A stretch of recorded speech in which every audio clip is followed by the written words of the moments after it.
It is now official. Guinea is seeking to reclaim their African Cup of Nations from Morocco, the 1976 African Cup of Nations, which they lost to Morocco after a highly contested moment which occurred. When the 2025 debacle occurred between Morocco and Senegal, the Senegalese insisted that they had a point. And Senegal borrowed from 1976 because they had seen that they have a legal right to contest for what occurred or the cheating which were ongoing as far as the African Cup of Nations 2025 is concerned. Now, Guinea is saying that if a CAF appeal board can sit and look at Article 82, that whoever walked out of the field loses the match by forfeiture, it does mean that they still have time to appeal because there is no time limit under CAF statute to show that there's a particular time which you have to appeal, and after that time you can forfeit. After that time you can no longer appeal because there is no time limit. So Guinea is exploring the avenue because there's no time bound as far as that is concerned, which means that if an incident has been seen to have occurred and they can revisit the incident. So Guinea is saying that, you know what, Morocco give back our title, CAF appeal board need to sit, CAF need to call for an appeal board to review the 1976 incident. What happened in 1976? In 1976, African Cup of Nations final, the only African Cup of Nations that Morocco is having. They were playing the match and Guinea scored. So Guinea had an edge over Morocco, 1-0. And towards the end of the match, as Morocco was mounting pressure of equalizing, one of their players was awarded a red card. Immediately, this player was awarded a red card. The Moroccan team was not happy. They said that red card was unconstitutional. That the player did not merit a red card, and so the entire team, including the coaching, the reserve bench, everybody left the field. Everybody left the field, and it was a final for an AFCON. Everybody left the field, and they went to the dressing room the same time that Senegal took. In fact, Senegal took 14 minutes something. Morocco took 15 minutes plus seconds. So they went to the dressing room. The CAF president at the time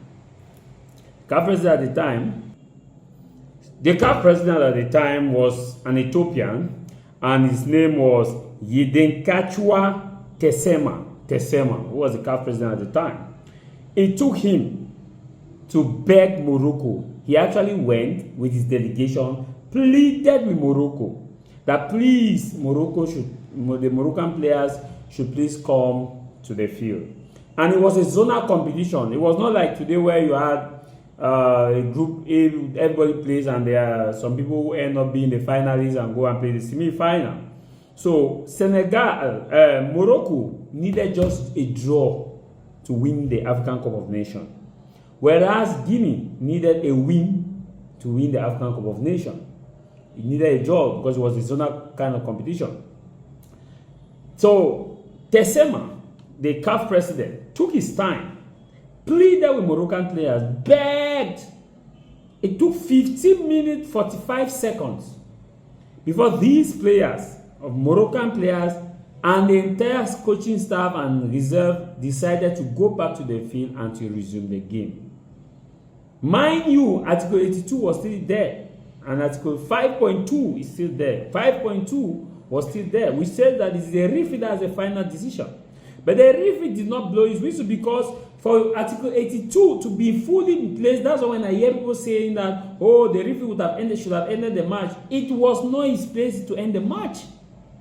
The match needed to continue because for Article 82 to be fully in place, that was why Article 82 was not put in place in the 1976 game.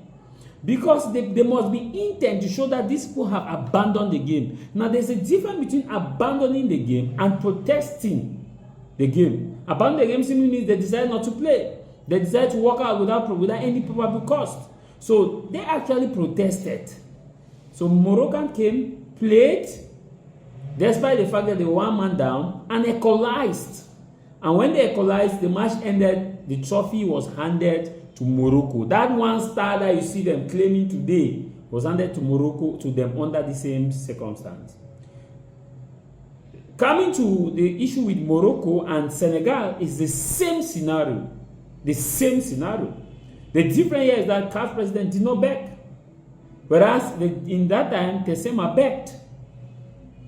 So, now that they are saying that, okay, we need to take back our trophy, so Guinea is now saying that the 14-match trophy, CAF needs to give it back to us because the same scenario applied, which is going to give Cameroon also the latitude to appeal the wrong referee's decision, because CAF has just, by this decision, CAF has just made everybody to understand that CAF referees are worthless, they are empty, they have no power. In fact, there's no need for a referee because a match can be replayed and anybody can win a match after protest. So it is now giving Cameroonians the thought. So Cameroon government and FECAFOOT is thinking that there is need to appeal also, because we had two penalties.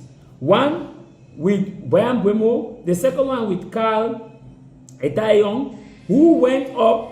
A Moroccan was already in the box, touched the ball with the hand, still gave an elbow to Carl Etayong. Instead, a yellow card was given to Carl Etayong. So Cameroonian coach and teams are looking for that okay, Cameroon Football Federation need to look into that, say, okay, let's revisit it, let's do an appeal before CAF board. Because Morocco did not petition the game immediately ended. They did not petition. There's always when the game finishes, the captain sign, they sign, no petition. So when you are coming back after 2 months, so Guinea has a right, Cameroon has a right now to petition. So in the days ahead, I'll be talking with Samuel Etofis as I will see how legally we can file a complaint and also get our own match rescheduled and get to win that match, because Cameroon was supposed to win Morocco. Everything now in our program, we go fight that programming. Congratulations, you've passed your GCE or baccalaureate, and now it's time to choose a professional university that opens real doors to your future. Let us introduce you to the African Higher Institute of Technology, a career-focused institution that not only awards internationally recognized certificates, but also guarantees direct employment opportunities upon graduation through its solid network of partner companies and institutions worldwide. This school operates in collaboration with the Cameroon Ministry of Higher Education, UBA Bank, St. Francis Xavier Institute, Canada. Located in Yaoundé, Mendong, away from the noisy town, AHIT provides the following for its students: a free brand new laptop immediately after paying a registration fee of 25,000 francs CFA, free high-speed internet access on campus, hands-on professional training, mentorship from local and international experts, offering courses like local government in accounting, finance and administration, computer engineering, artificial intelligence, biomedical sciences, economics and finance, business and management, arts and education, law and public policy, agricultural sciences. Whether you dream of becoming a software developer, civil engineer, healthcare technician, or business strategist, AHIT is your direct path to success. Apply now and take the bold step toward a future of innovation, professionalism, and global opportunity.